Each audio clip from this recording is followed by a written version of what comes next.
Sabi dito sa balita ng Bandera, si Atty. Harry Roque minalas daw. Yan o. Harry Roque minamalas pagbisita ng misis sa Netherlands na Pornada. Ayan tuloy, tinanggal as board member ng Pag-ibig noong 2024. Jobless sila, parehas ngayon. Pero nagawa pa ni Atty. Harry Roque na maglibot sa Europe, sa iba-ibang bansa, pati yung kanyang asawa. So patunay na nakaipon na rin. Ilang araw ay nakatanggap ng sulat ang asawa na nagsasabing nire-revoke na ang visa na naibigay kay Myla. Kaya sabi niya, kaya lang araw lang ang binilang, dumating ang sulat. We are confident and we're working towards bringing the former president home. Malinaw na patama kay Atty. Harry Roque. Respect the judicial process niya. Nagbabagang mga balita at pagtalakay sa mga isyu ng lipunan. Bulsa! Opinyon, banat at paglalantad sa katotohanan. Bulsa! What you see is what you get. You decide. Kabayan si Dante Maravillas, Bicolano vlogger, broadcast journalist from Albay. Sabi dito sa balita ng Bandera, si Atty. Harry Roque minalas daw. Yan o. Harry Roque minamalas pagbisita ng misis sa Netherlands na Pornada. Talagang mamalasin ka dyan sa mamalasin ka dyan sa Netherlands. At yung kamalasan, damay pati yung pamilya mo. Yan na sinasabi mong kamalasan na may gawa niyan, kayo lang naman. Ang ginagawa kasi ninyo, lahat kamalasan sa buhay. Unang-una, pinoproblema mo, yung hindi mo problema. Yung problema mo, imbis tutukan mo yung sarili mong problema, yung kaso mo. Pinapalayas ka na nga dyan, pinagtatabuyan ka na dyan sa Netherlands. Pati si Digong, nagsabing umuwi ka na rito. Ayaw mong umuwi, pinagsisiksikan mo yung sarili mo. Ayan tuloy, damay-damay na. Sinira niya Atty. Harry Roque, hindi lang yung sarili niya, pati pamilya niya. Yung misis niya, mga kababayan, nagtatago dahil sa kanya. Kasama sa nagtatago. Dati nasa gobyerno yan, mga kababayan. Anong agency yun? Nakalimutan ko i-chat na lang po ninyo mga kababayan kung ano yung agency ng asawa ni Atty. Harry Roque nagtatrabaho. Kuwan pala no. Dating board ng Pag-ibig, board member ng Pag-ibig fund, tinanggal. Sarap sana ng buhay ng kanyang asawa. Board member ng Pag-ibig fund, tinanggal siyempre. Ayaw tantanan yung ating Pangulong Bongbong. Dati, padaplis lang yung mga atake ni Atty. Harry Roque. Kinalaunan, frontal na yung paninira. Ayan tuloy, tinanggal. As board member ng Pag-ibig noong 2024, jobless sila, parehas ngayon. Pero nagawa pa ni Atty. Harry Roque na maglibot sa Europe, sa iba-ibang bansa, pati yung kanyang asawa. So patunay na nakaipon na rin po. Kaya lang, sabi rito sa kanyang latest na statement, na pornada na yung pagbisita ng kanyang misis sa Netherlands. Ayan sabi dito, mukhang tinamaan na naman ng kamalasan si Atty. Harry Roque matapos mapornada ang pagpunta ng kanyang asawa at mga anak sa the Netherlands.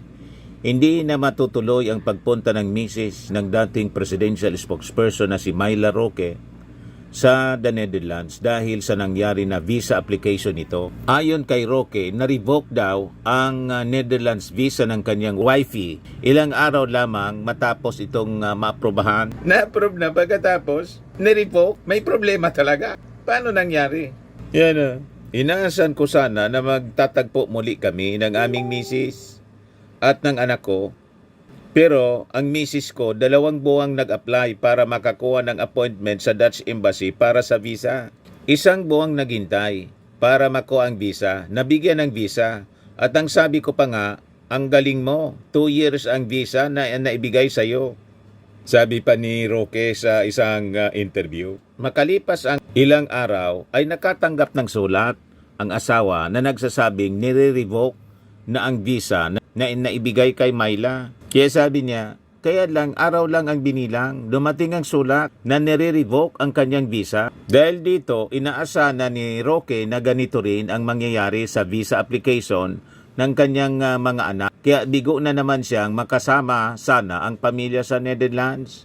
So ang problema dyan, dahil na revoke ang visa niya, siyempre ganun din mangyayari sa application ng aking mga anak para makakuha ng visa dito sa Netherlands. So mukhang long term, mawawalay na naman ako sa aking pamilya, sabi ni Atty. Roque. Hindi man niya pinaliwanag mga kababayan kung bakit ni-revoke ng Dutch government. Malamang may relasyon sa panggugulo na dyan mga kababayan sa Netherlands. Ang gulo-gulo kasi nila. Pag niya binigyan natin ito ng visa, dadagdag pa ang manggugulo dito.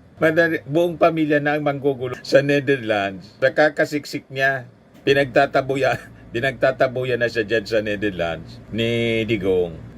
Ipinadaan sa abogado. Ipinagpipilitan pa ni Harry Roque ang kanyang sarili. Di daw siya alis hanggat hindi kasama si Digong. Hindi na niya pinaliwanag kung bakit na-revoke po. Malamang may relasyon talaga sa panggugulo niya dyan sa The Hague. Imagine, pati yung Dutch government gustong kasuhan ni Atty. Harry Roque. Kumuha daw ng local attorney dyan para kasuhan pati yung Dutch government. Inaaway na ni Atty. Harry Roque. Nagbabackfire yung kanya mga masamang ginagawa. Malamang may kinalaman si Atty. Kaufman sa pagka-revoke. Baka may barkada sa embassy, sa Dutch embassy. May barkada itong si Atty. Kaufman. Baka tinawagan. I-revoke mo niya kasi makakagulo pa yan dito. Buong pamilya. Inaway-away niya si Atty. Kaufman eh. Harry Roque is an irrelevancy, and my only regret is that I am being forced to spend far too much time having to deal with his comical intrigues. Imbisa na yung focus mga kababayan ni Atty. Kaufman, yung kaso ng kanyang kliyente na si Digong, nadagdagan yung pasanin niya, kailangan pa niyang i-deal. Itong si Atty. Harry Roque, pati si Hanilet Abansenia kasi sila yung magkakampi. Aminado si Atty. Kaufman. My only regret niya is that I am being forced to spend far too much time having to deal with his comical intrigues. Nasayang pa yung panahon niya na sana nakatutok, nakapokus sa kaso ni Digong. Kailangan pa niyang bigyan ng pansin ang irrelevant na personality. Si Atty. Harry Roque, irrelevant. Ngayon, rumisbak si Atty. Harry Roque. Why is he so bothered by my irrelevant existence? And connect with Miss Abansenia's suspension of visitation right? Comical indeed. Yes, sabi ng mga nag-react. Nag-away-away na sila. Ang kasamaan laban sa kadiliman. Rambola na, sabi ni SRC Nahyal. Sabi ni Ferdinand Distora, panggulo ka, sabi ni Manuel Villacorte. Wawa si bakla. Tinatapon na, kapito ko pa. Ayaw sumurinder ni Atty. Harry Roque. Kahit kalad ka rin daw siya. Ano? Bakit ako? Bakit ako ang paksa ulit ng panibagong rant ni Mr. Nicholas Kaufman? Bakit masyadong naligalig si Mr. Kaufman sa aking walang halagang buhay at kinakabit ako sa pagsuspindi ng visitation rights ni Miss Abansenia? Katawa-tawa sa totoo lang ang estilo ni Kaufman ang paninisi. Yan sabi ni Harry Roque. Nakakalungkot na mas nagkaroon pa ng maraming oras si Mr. Kaufman para tirahin ako sa isang pangyayaring kaugnay ng Agosto 1 na panayam ni Maharlika kay Miss Hanilet Abansenia.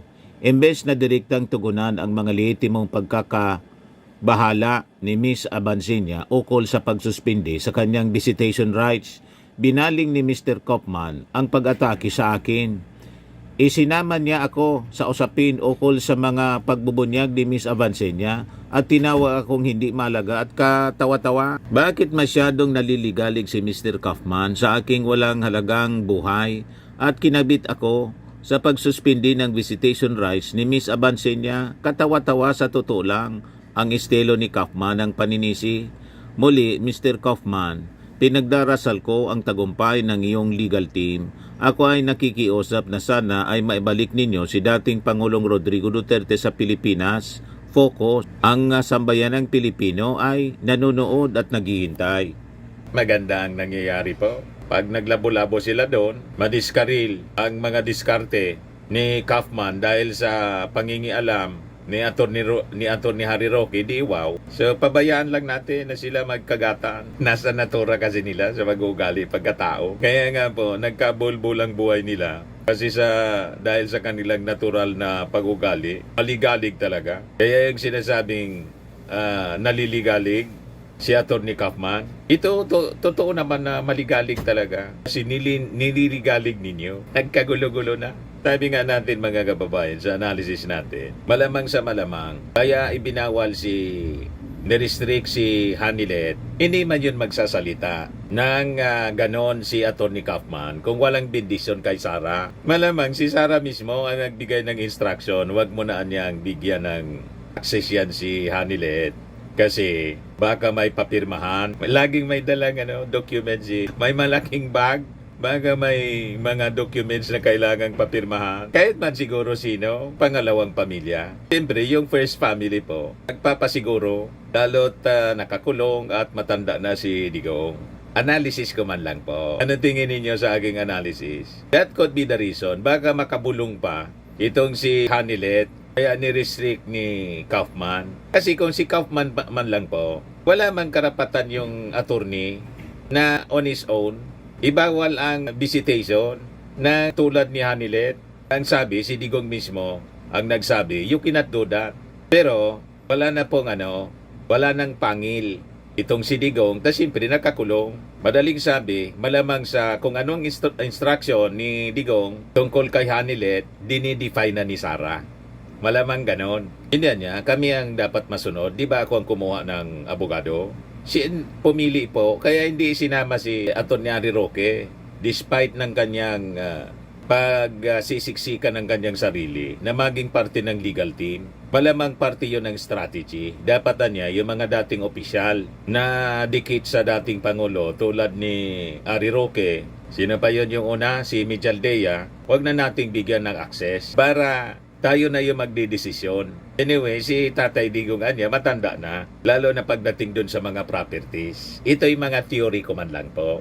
Yun ang nakikita ko kasi sa mga pelikula, sa drama sa telebisyon, yung conflict between the true family, tapos yung other family na may mga anak din. Siyempre, pasisiguruhin yung iridasyon, inheritance. Lalo pa mga kababayan, mabutit na supla yung plano sana na pagbinta ni Hanilet ng old house. Tingin ko doon nagsimula po. Ano tingin ninyo? And that could be the reason why, although siyempre, may anak sila, kasama na doon yung pagmamahal, pag-aalala, tulad ng sinasabi ni Hanilet sa kanyang statement po, interview. Kaya hindi siya umuwi hanggat walang kapalit. Pero kasama na doon yung possible documents. Paano man niya si Kitty? Kung halimbawa hindi natin mapapirmahan itong mga documents, malamang ganon. At si Atty. Harry Roque, kaya magkakampi sila ni Hanilet, baka si Harry Roque din po ang tumatayong abogado ni Hanilet. May secret din sila na usapan. Kung yon, di natin alam kasi secret nga. Kaya magkakampi sila. Sanay sa mga ganon si Atty. Harry Roque. Kaya nga po mga kababayan, na trouble yung buhay, naging pugante. Ayan si Atty. Kaufman, pakinggan natin. Does our former president have any message to the Filipino people? Respect the judicial process. That is his consistent message. Unfortunately, it seems that from some of the comments that you've been presenting me today by supposed counsel or legal assistance at the International Criminal Court, there is some form of non-respect for the judicial process, especially if comments are being made that countries offering Mr. Duterte interim release are basically offering a safe haven for despots. Attorney, just to wrap this up, do you have any message to the Filipino people aside with what they have established respecting the judicial process? Once again, respect the judicial process, respect the judges. We are confident and we're working towards bringing the former president home.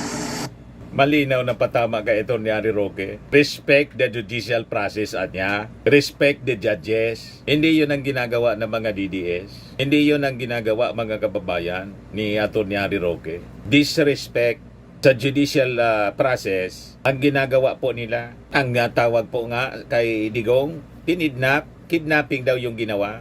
So pinakidnap mga kababayan ng ICC si Digong. Pag ganun mga kababayan ng mga narrative nila, Talagang mahirapan si Atty. Kaufman. Mahirapan po. Ito naman po, Firmax Firming and Lifting Cream, pinapahid po sa mga pulses in affected area. Mainam po sa paninigas ng mga kaso-kasuan. Ito naman po, Automax Radiant Serum. Sa mukha naman yung application, anti-aging po siya. You will look 10 years younger than your age. Sa mga cancer patients naman po, baka lang gusto ninyo itong itry. Neng siya red mixed fruit drink. Hindi mo po siya gamot, food supplement siya. Kaya lang, gawa siya mga kababayan sa goji berry. Yung goji berry may anti-cancer properties. O ngayon, yung mga inquiries ninyo, dumiritso na lang kayo sa aming messenger sa Facebook para masagot namin agad. Ayos pa?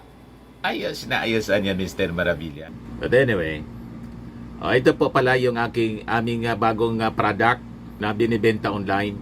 I am worldwide amazing pure organic barley powdered drink mix from Australia. Negosyo to ng aking anak na architect entrepreneur Riz Maravillas. Ayan po. Kontakin na lang po ninyo siya, Riz Maravillas on Facebook. Ang mga health benefits niya, boost immunity, improves digestion, enhance energy levels, pack with antioxidants, prevent cancer. Sa mga naghanap po ng malinis and spacious fitness gym, pumunta lang po kayo sa aming Colossal Fitness Gym. May Grab car rental din po kami. Ito naman po yung bago naming product na binibenta online. Eye Glow Serum, whitening po siya. Tingnan ninyo yung epekto sa aking anak na architect before and now. Yung mga inquiries po ninyo, dumiretso na lang kayo sa kanyang Facebook account, Riz Maravillas.